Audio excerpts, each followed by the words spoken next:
All right, so the first question is from Michael, and he says, if you're rehabbing and flipping in the winter, what should we look for? How do I fix the exterior? This has just kind of been running in his mind since winter is about to be upon us. And this question reminds me of April Crosley. She is a flipper in Pennsylvania, and she put up a post, I don't think it was this winter, I think it was last winter. But anyway, she bought a house in like January when snow was on the ground, and she was trying to sell it in like April or something, and there was still snow on the ground. And she was making a joke that she'd never actually seen the yard of this house. She flipped the whole thing and never actually saw the yard because there's just snow everywhere in Pennsylvania in the winter. So in Tennessee and in Georgia and in Florida, where I like to hang out, we don't have that problem. It snows for an hour, schools are closed off for a week, and we all just hang out. So, things that you do need to look for in the winter, you need to make sure that there's going to be heat on in the house, that the electric is working because we need to keep the heater going. And if that means that you've got it all stripped out and you're down to the studs, you might have to keep a generator running, especially overnight at the job site, to make sure that your plumbing doesn't freeze up and bust. All right. And this is a good question for anybody that's going to have a house empty in the winter. You need to winterize it beforehand. But if you're trying to flip it in the winter, you need to take extra precautions to make sure that the pipes are insulated and they're not going to bust. You need to, before it gets really cold, like right now is a good time of year, if you already got the house and you know you're going to be flipping it in the winter, have a heat and air guy come by and do a service call on it to make sure that all the cools are working, to make sure that everything is up top notch, to make sure that when you turn the heat on, it actually comes on. There's nothing more frustrating than when the temperature changes and whatever you're trying to go to, whether it's the heating or the cooling, but it just up and decided not to work today.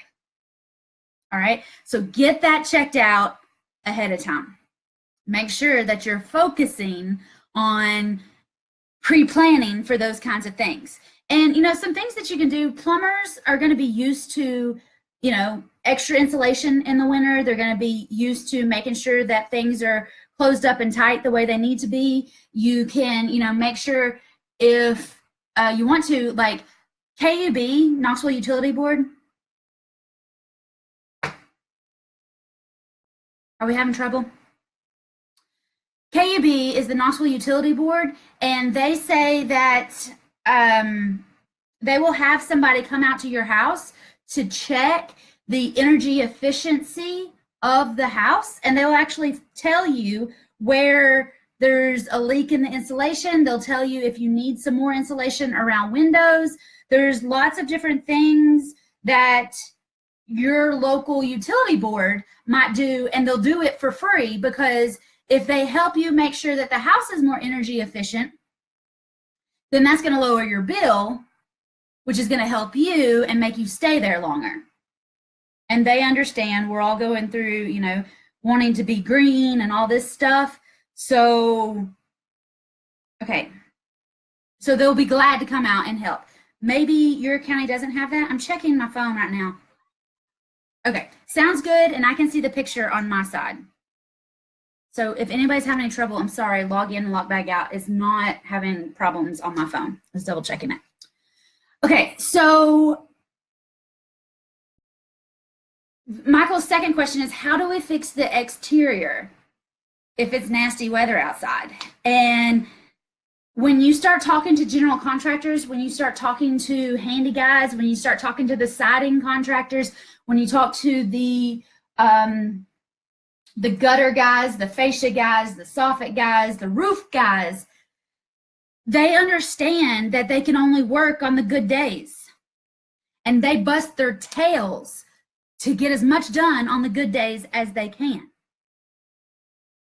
And they will put that into their quote. If you have a house that you're looking at and you close on it in November and started on it after Thanksgiving and we're into December, everybody's going to be on holiday schedules and all sorts of crazy stuff is going to go on. So when you're getting your bids in October for work that you're planning on doing in December or January or February, you need to let them know that, because they're going to have to write up in their bid that, you know, they're figuring this is going to be a 2-week project, but that's all depending on the weather.